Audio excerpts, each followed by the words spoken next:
Hello everyone, চলে এলাম একটা ছোট্ট মিনি ব্লগ নিয়ে। সকাল সকাল আমি আর হাজব্যান্ড রেডি হয়ে সোজা চলে এলাম দমদম স্টেশন। এখান থেকে টিকিট কেটে চলে এলাম কিন্তু প্ল্যাটফর্মে। আমরা যাব হলো শিয়ালদাতে। তো শিয়ালদার ট্রেন আসতে খানিকক্ষণ দেরি রয়েছে।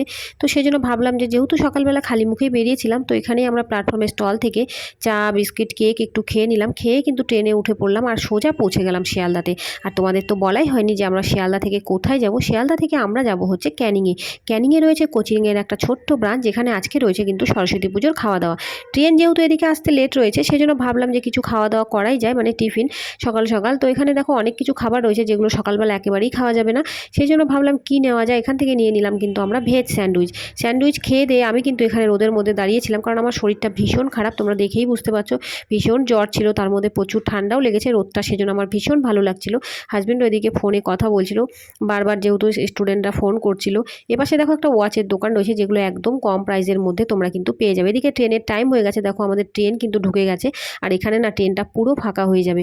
এরপরেই কিন্তু আমরা উঠে পড়েছি ট্রেনে। আর দেখো চারিদিকে এই প্রাকৃতিক পরিবেশটা না আমি অনেক দিন ধরেই মিস করছিলাম, যেটা দেখতে দেখতে আমরা কিন্তু আস্তে আস্তে করে কিন্তু পৌঁছে যাব ক্যানিংয়ে। তো যাই হোক, ক্যানিং কিন্তু আমরা ফাইনালি পৌঁছে গেছি প্ল্যাটফর্মে। দেখো এখানে কত লোক ওয়েট করছে, যারা আবার ট্রেন ধরে শিয়ালদা বা যে যার কাজে যাবে। তো আমরা নেমে পড়েছি ক্যানিংয়ে। এই জায়গাটা দেখো একটু চাপা মতো ছিল, এখান দিয়ে কিন্তু আস্তে আস্তে যেতে হচ্ছিল। এখানে কিন্তু প্রচুর ভিড় ছিল। তো দেখো এবার আমরা কিন্তু চলে এলাম ক্যানিংয়ের, এটা হচ্ছে টিকিট কাউন্টার। এদিক দিয়েই কিন্তু আমাদের কিন্তু আস্তে আস্তে করে বেরোতে হবে। তো চলো আস্তে আস্তে করে যাওয়া যাক সামনের দিকে। আর সামনের দিকেই দেখো রয়েছে কত ট্রাভেলস এজেন্সি, যেখান থেকে তোমরা বুক করতে পারবে সুন্দরবন যাওয়ার জন্য। তো এখানে দেখো দেখে আমার ভীষণ ভালো লাগছিল, মনে হচ্ছিলো আমিও সুন্দরবনে চলে যাই। আর এই পাশে সকাল সকাল মন্দির দেখে আমি কিন্তু প্রণাম করে নিলাম। দেখো এখানে বজরংবলী, মা কালী, শনি মন্দির রয়েছে। প্রণাম করে এবার কিন্তু আমরা ঢুকে পড়েছি কোচিংয়ে। আর এসেই দেখছি রান্না কিন্তু একেবারেই শুরু হয়ে গেছে বেশ সুন্দরভাবে।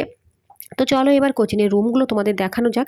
তো চলো এবার ঢুকে পড়লাম। প্রথমেই দেখো এখানে একটা রুম রয়েছে, আর আমিও ফার্স্ট টাইম এলাম, আমিও দেখছি, তোমাদেরও দেখাচ্ছি। এখানে পুজো হয়েছিল। আর এদিকে দেখো অল্প স্টুডেন্ট নিয়ে যেহেতু কোচিংটা শুরু করেছে, দেখো স্টুডেন্টরা কিন্তু সকলেই এসেছে আর সকলেই বাইরে রয়েছে। আর রান্না কিন্তু জোর কদমে কিন্তু এদিকে শুরু হয়ে গেছে। তো যাই হোক, রান্না হবার সাথে সাথে দেখো স্টুডেন্টরা কিন্তু খাবারগুলোকে ভীষণ সুন্দরভাবে এদিকে দেখো ঢেকে ঢুকে রেখে দিয়েছে, যেটা আমার ভীষণ পছন্দ হয়েছে। আর আশা করি সকলেরই এটা বিশেষ পছন্দ। খাবার দাবার সবসময় ঢাকা রাখাটাই ভীষণ ভালো। আর এবার চলো, এদিকে রাইসটা হচ্ছিল, রাইসটা হয়ে গেলে কিন্তু রান্না কমপ্লিট। এদিকে সবাই এদিকে কথা বলছিল, আর বেলাও কিন্তু অনেকটা হয়ে গেছে। স্টুডেন্টরাও দেখো এখানে ওদের স্যারের সাথে ভীষণ গল্প করছিল। এবার কিন্তু সকলেই বসে পড়েছে খেতে। আমরাও কিন্তু স্টুডেন্টদের সাথেই বসে পড়েছি, যেহেতু আমাদের আবার ফেরার পালা রয়েছে, ট্রেনের একটা টাইম রয়েছে। তো সকলকে দেখো প্লেট দিয়ে দেওয়া হয়েছে। আর প্লেট দেওয়ার পরে পরে কিন্তু আমাদের পাতে পড়ে গেছে রাইস, যেটা খেতে ভীষণ টেস্টি ছিল। আর তারপরে ছিল দেখো খুব সুন্দর একটা আলুর দম, এটাও কিন্তু ভীষণ টেস্টি। আরও অনেক কিছু রয়েছে, সকলেই খেয়ে কিন্তু ভীষণ প্রশংসা করেছে, রান্নাগুলো ভীষণ টেস্টি ছিল। এরপরে রয়েছে কিন্তু পনির, তার সাথে কিন্তু স্যালাড, তারপরে চাটনি, পাঁপড়, মিষ্টি। ভিডিওটা তোমাদের কেমন লাগলো অবশ্যই জানিও। ভালো লাগলে কিন্তু লাইক একটা অবশ্যই করে দিও।